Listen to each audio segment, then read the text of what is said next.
বন্ধুরা, আজ আমরা রান্না করে দেখাবো খেজুরের গুড়ের মালপোয়া বা তেল পিঠা। এর জন্য আমার লাগবে খেজুরের গুড়। খেজুরের গুড়টা আমি জাল দিয়ে ঝোলা গুড়ের মতো বানিয়ে নিয়েছি। লাগবে ময়দা, সুজিটা আমি ভিজিয়ে নিয়েছি, আর গুঁড়া দুধ আর নারকেল। এগুলা দিয়ে আমি গোলাটা গুলিয়ে নেব। বন্ধুরা, গুড়ের সাথে আমি দুধ, ময়দা, সুজি মিশিয়ে দিয়েছি। দিয়ে আমি ভালো করে গোলাটা নেড়ে নেব। নেড়ে নিয়ে আমার মনে হচ্ছে আর একটু ময়দা লাগবে, আমি আর একটু ময়দা দিয়ে দেব।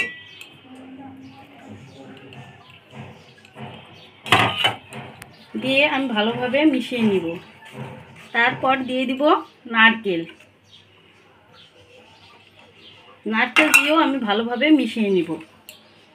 বন্ধুরা, আমাদের গোলাটা গুলানো কমপ্লিট। এখন আমরা চলে যাব চুলায় ভাজার জন্য। বন্ধুরা, পিঠা ভাজার জন্য আমি চুলাটা ধরিয়ে কড়াই গরম করে নিয়েছি। এখন দিয়ে দিব পরিমাণ মতো তেল।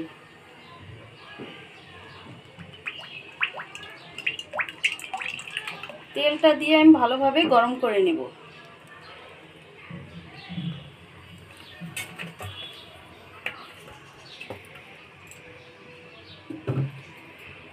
ভালোভাবে গরম করে নিয়ে বন্ধুরা, আপনাদের সাথে আমি ছোট্ট একটা টিপস শেয়ার করব। এই গরম তেলের মধ্যে যদি আপনারা একটু তেল ছিটিয়ে নেন, তাহলে পিঠা নিচে লেগে ধরে না।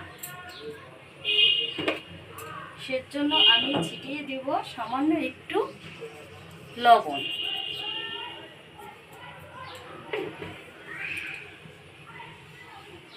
এখন আমি গরম তেলের মধ্যে পিঠের গোলাটা দিয়ে দিব।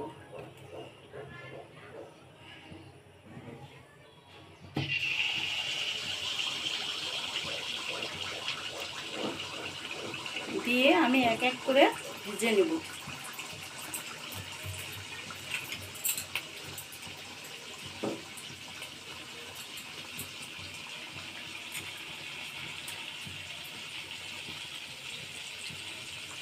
বন্ধুরা, আমার এই কড়াইতে তেল পিঠাটা অনেক সুন্দর উঠে।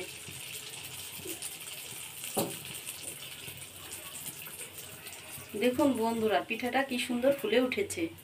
এর মধ্যে কিন্তু আমি বেকিং পাউডার কিচ্ছু দিইনি। দেখুন বন্ধুরা, হয়ে গেল আমাদের ফুলকো ফুলকো তেল পিঠা বা মালপোয়া পিঠা। আমি আরো কয়েকটা আপনাদের ভেজে দেখাবো।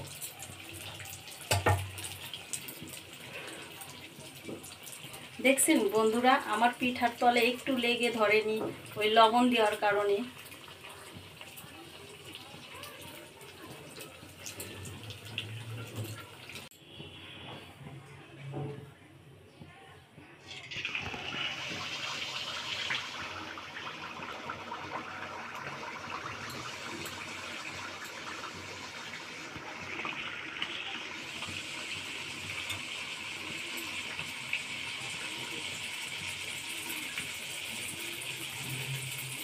দেখুন বন্ধুরা, আমার একটু নাড়া দেওয়া লাগতেছে না, পিঠাগুলা এমনিতেই ফুলে উঠতেছে। পিঠাগুলা দেখতে কত সুন্দর দেখাচ্ছে বন্ধুরা। এরকম পিঠা ভাজতেও শান্তি। তেল পিঠা ভাজতে বন্ধুরা আমার খুব ভালো লাগে। এই পিঠাটা ভাজা অনেক সহজ, কিন্তু অনেকেই এটা পারে না।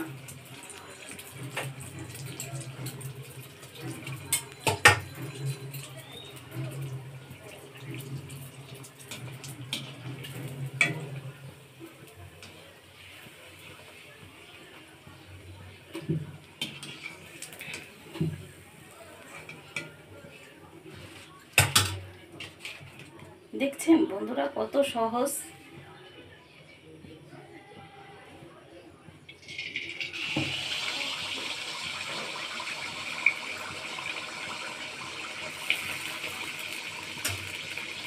এরকম সহজ সহজ রান্না পেতে সবসময় বন্ধুরা আমার পাশে থাকবেন। আমি রান্না সবসময় সহজভাবে দেখিয়ে থাকি।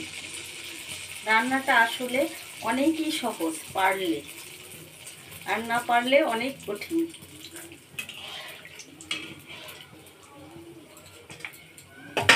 এইভাবে আমি সব কটা পিঠা ভেজে নেব। হয়ে গেল বন্ধুরা আমাদের খেজুরের গুড়ের মালপোয়া বা তেল পিঠা। বন্ধুরা আমার রান্নাগুলো আপনাদের যদি পছন্দ হয় তাহলে সব সময় পাশে থাকবেন আমার, আর লাইক সাবস্ক্রাইব করে দিবেন। দেখলেন বন্ধুরা পিঠা বানানো কত সহজ। এবার তাহলে আসি।